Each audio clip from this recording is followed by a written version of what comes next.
Hello, Bears fans. This is William Daniels, and you are listening to I Am Just a Bears Fan podcast. Well, today we're going to continue our discussion on can we give Justin Fields a break? And we are going to look at some more clickbait. This is coming from the NFL Live YouTube podcast, where the host and the guests are discussing Justin Fields, and they are going over his footwork. They are going over the fact that Matt Nagy got fired.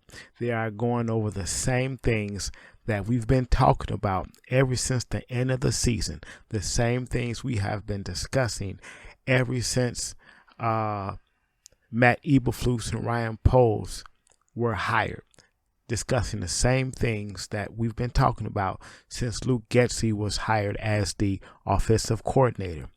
But yet, out of all these weeks, all these months, this is a prime example of just trying to fill airtime to keep Bears fans interested in watching their content. Remember, I told you that Justin Fields is the most popular Chicago Bear.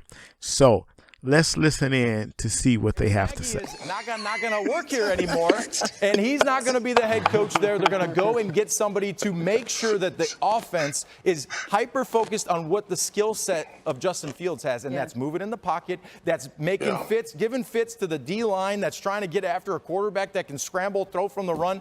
It's so hard. It's exhausting, Marcus, you know. Yeah. So that's what they need to do. And he's going to have to play really well, yes, because Marcus said that they didn't have the pieces around him to help him like an Adams. Okay, now let's stop right there. Now, didn't we just deal with that before? How he has to play better, and he has to do this, and he has to step up. Can he step up? We've seen flashes, but can he step up? Again, it's regurgitating the same thing over and over. Let's continue. Nick, first of all, that's a great Office Space reference. Second, to your point, you talked about the fact that they need to do more of what Justin Fields does well. Another important component, though, that I think that the Bears have taken this offseason is making sure they do less of what Justin Fields doesn't do well. And I know that sounds ridiculous. Didn't we deal with that already? He was sacked on 12% of his dropbacks last year. That's the most in the NFL. So this offseason, they went in there and said, why is that happening? They completely altered Fields' footwork this year. He used to drop back with his right foot forward. Now he's going to drop back with his left foot forward. I mean, we're talking significant changes that Fields believes will help minimize some of those sacks, reduce some of what they were doing wrong. So ultimately, I think the fact that they're not just going into this year saying, oh, he'll be better because Matt Nagy's not there anymore. They're going into this saying, we need our quarterback to make a jump. And it feels, at least at this point, like Fields is all in on that. Yeah, it's interesting. Okay, wait, stop.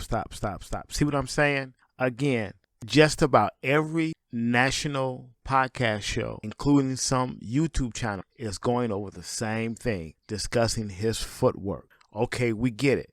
It's okay. Let him work it out. Let's continue. Yeah, it's interesting, Jeff. You talk about changing footwork, and it's easy to do in practice, right? It's easy to do in the lead up in camp, and I'm sure we'll see it on tape. Can you do it when you've got a D-line in your face, when you've got people coming after you? That's when I think we'll find out a little bit more. Stop it. Can you do it when that's what practice is for. That's what he's working on now. That's what reps after repetition after repetition is for, to work on those things. I guarantee you will hear this information polished up, changed around a little bit. It will be some different commentators, but it will be the same information regurgitated back to you. So thank you for listening to I Am Just a Bears Fan podcast. Leave a comment, like, and subscribe. I'm out. And it's easy to do in practice, right? It's easy to do in the lead up in camp, and I'm sure we'll see it on tape. Can you do it when you've got a D-line in your face, when you've got people coming after you? That's when I think we'll find out a little bit.